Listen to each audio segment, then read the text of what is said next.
Okay, this is Marge Beeler with RareAgent, and we're continuing the Mentor Series blog. And today our guest is Jill Konrath with Jill Konrath. I'm sure you've all read her books. I have, and if you remember Lori Richardson's mentoring series 2 days ago, she mentioned Jill and showed the book. So Jill, welcome. Thank you, Marge. It's good to be here. Yeah, it's so much fun to catch up. We haven't catched up for forever, it feels like.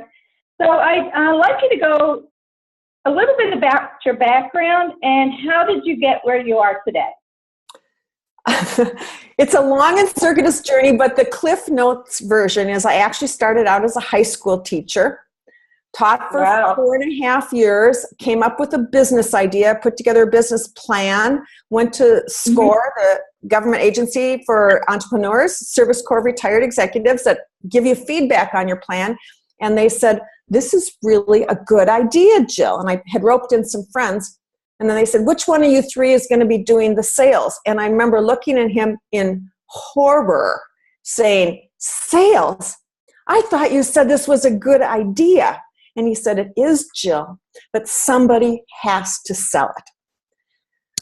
And so after thinking about it, because I liked my idea, I thought, okay, I will learn how to sell. I will go into sales for 1 year. 1 year. And I will learn everything I need to know so I can start my company. And then I will get out of sales, this horrible profession.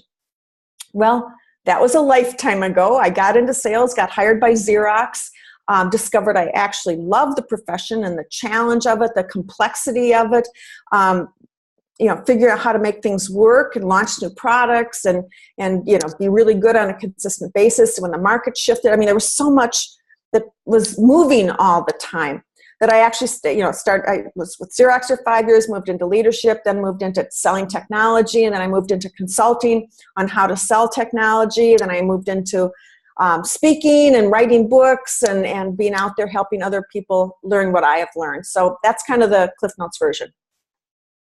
Oh, that's great. So if you were to mentor a company, let's say in the 25 million to maybe 50, 100 million, what were the 3 key mentor points you'd want to work with an individual or a company on? Wow. I mean, because my background is sales and because my brain is wired for sales, I would only, that's what I would hone in on. I would take a look at their sales force. I would take a look at their online image, and what they were doing was their messaging and their value proposition clearly identified. I mean, could I take a look at their website? I mean, that's where I start. Take a look at their website. Do I know what they do, with whom they do it? Who's their best target market? Is it clear for me if I sit in that buyer's position what value they could provide for me? Because if that isn't laid out online or with their salespeople, it's like really impossible to sell. And then I would probably want to work on identifying, just taking a look at where are the salespeople today and where do they need to be in order to be effective in today's changing marketplace. In the digital environment that we're in today, I see a lot of companies that don't understand sales, especially the smaller mid-market companies. They've got something good. It's been driven to a certain point by the leadership team. But at some point it has to be systematized, and you have to know who we are and how we do it. And I would really take a look at where they're at, where they need to be, and then focus on what do I need to put in place to help their sales force achieve at a significantly higher level. So thinking about your career and over the years, are there 2 or 3 individuals that stand out that mentored you? And what did they do differently than maybe some of the other mentors through your career that really encouraged you or supported you? I think I would only define having one mentor in my career. That person was Diane Gilbranson. She was my very first sales manager ever. And I remember the first day that I actually officially worked for her, she called me into her office and said, Jill, we need to talk. And she shut the door behind her, and I'm going, what's going on? And then she said, I just want to tell you what it takes to be successful. I was like, wow. And she said, this is what surprised me. She said, it's all about perception. They need to think you're working hard. They need to think that you're involved and engaged in the job. And it's how people perceive you that really matters. If your clients think you're interested in what they're doing, that's perception. It's all about perception. I remember thinking, that is the stupidest thing I ever heard, because I'm trying to learn these skills and I'm trying to work hard, and and to focus on what other people think, it felt really strange. But over the years, I've come to understand that there was a lot of wisdom in that statement, and that I didn't understand it at the time, but I've grown into understanding the value of perception. Do people perceive you as a competent, capable person? Do they perceive you as somebody they want to work with? Do they perceive you as somebody who can help them further their career? So perception is crucial. But Diane, I think in that first year when I worked for her, the biggest thing she did for me is she believed in me when I didn't. I was still struggling to find my way. Everything that I did when I first started selling, especially, like if I'd make quota 1 month, I'd go, oh God, Jill, you made it for 1 month, but can you possibly do it again? It's like you used up all your good prospects. And then and inside I'm just a nervous wreck. And then you make it quota for a quarter, and then you go, well, yeah, you made it for a quarter, but what about, you have nothing left, how are you going to get it for the year? So anyway, I was like nervous wreck, and she just kept believing in me. And having someone to believe in you when you don't, I think is really crucial. That is great. One of my probably really great sales manager was Robin Wadsworth. Mm-hmm. And it was when I was with Ed Apropos. And I was still new into sales and all. And I'll never forget, she was on a call with me. We got off. She called me back. She goes, I got to tell you, I know you're an extrovert and you like to talk, but you need to learn to shut up. Best thing, though. Best thing for me, And I try to do that. And I know I interrupt, and that's one thing I really try to work on. But it's the way my brain works, and I really got to hone that in, So speaking about skill sets and training and stuff, one, have you taken different assessments, both on the personal and business side? And if yes, was there anything surprising that kind of popped out at you that you kind of giggled or said, ooh, that you learned about yourself? I've taken a number of assessments over the years. Wow, is there anything interesting that's popped out? I think they're pretty much right on. When they assess you, they really do show your strengths and weaknesses. I always laughed when I got the disc type profile assessment, which shows what quadrant you're in, and I'm a high D and a high I, and I have virtually no S and C in me, and it kind of laughed because it's like, oh my God, I'm barely down here. But I think what it showed for me too is in the different assessments that I've taken is that I have a high need for diversity and change. I love new things. And if I am not in a situation where I am constantly being challenged to grow and to stretch myself and to figure out new problems, then I am a troublemaker. and I literally mean a troublemaker, because boredom is like the worst thing. Repetitive tasks. If you ask me to do the same thing over and over and over again, I think I'm going to die. Then I will start screwing up. I will start laying off. I won't do as hard of job. I will create little issues. And I don't mean to be a bad person, but I need diversity and change. And that was so apparent, when you see that, like on the disc profile and everything, that, if I'm asked to do the same thing, that steady thing, I will fade. And I even found, to expand that, is that when I was doing my consulting, if I wasn't working for companies who liked change, I was miserable too, because I felt like I was constantly pushing things uphill against people who would go, that's not the way we do it here. And it's like, well, no, we're trying to make things better. But to me, knowing that I thrived in an environment of change and growth and learning and moving things forward allowed me to structure my entire career around working with the right kind of clients, as opposed to fighting myself and fighting a culture that I didn't fit in as well. So that's good. They call me the traveling gypsy. Yeah. I love change. I'm similar to you on the disc, and stagnant, forget it.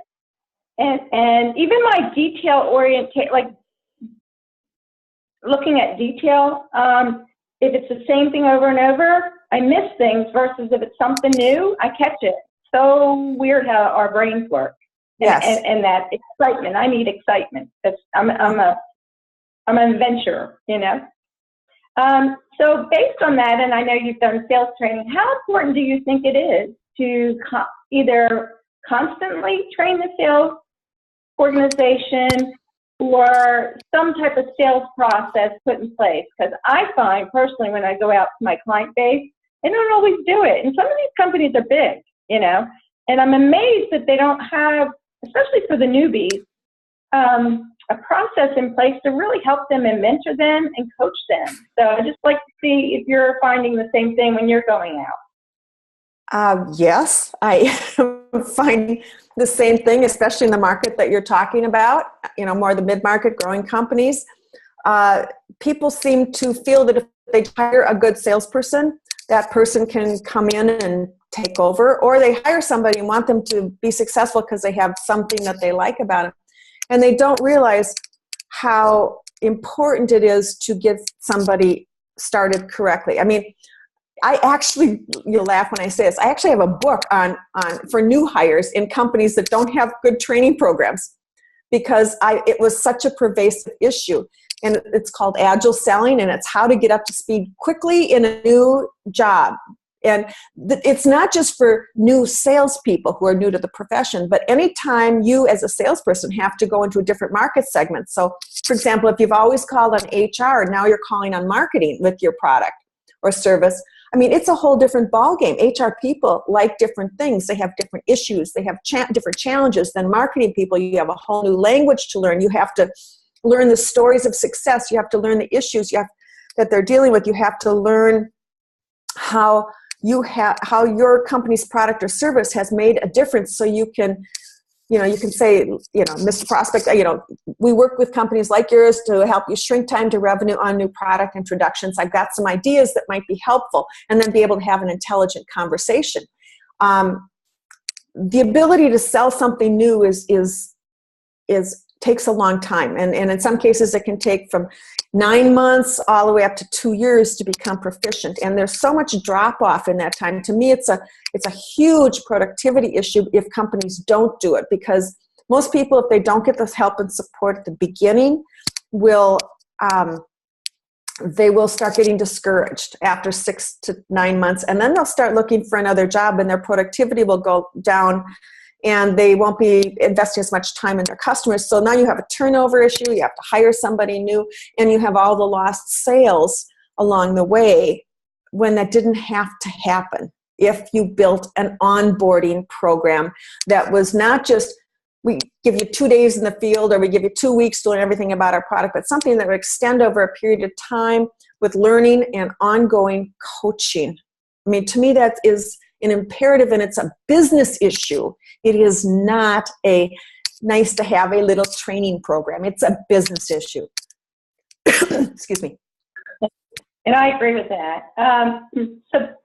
So we've talked a lot about being mentoring, and sales. I believe that we need some downtime and some playtime to really refocus our center, and then it will help us with our business, right? If you have a refreshed mind. So what do you like to do, or is there something you're doing outside of work that you feel passionate about, that you believe actually comes back in and gives you more energy when you're working? Okay, well, like right now I am in Utah, southern Utah, where it's warm, and it's like Las Vegas weather. And every day I go out for a gorgeous walk in the red cliffs out here. I have red rock cliffs right around me. And honestly, it's like I'm out for about an hour, at some point during the day. Sometimes I go out during lunch and just walk, but that refreshes me, and actually detaches my brain from the computer focus that I have when I'm sitting down. And when my brain is pulled out and free to roam around and to, look at new ideas, it actually connects the dots, and solving problems in a way that I don't even know about. So I don't just come back refreshed. I come back with new thinking that is better thinking than I could have done had I tried to slog it out and figure it out in front of my computer sitting at my desk. So to me, that's the best thing I can do. I love to get away from my desk because I am a better person at my job when I do it that way. That's great. I put it on mute occasionally because it may bounce back. But I want to say thank you because this has been wonderful getting all this great information and mentoring points from you. And go enjoy a nice nature walk, take some pictures. That's what I do. I take an hour morning nature walk. I have my shuffle mix and I listen to worship music and dancing music, and I dance down the trail. I know these people think I'm nuts, but it helps and it just makes me feel good. So I'm glad to hear you are similar, So again, thank you. This was so much fun. We will put it up on our YouTube channel, and it'll also be written in a blog on our website. And I hope to get to speak to you or see you soon. Thanks so much. It's been fun to do. Okay, thanks.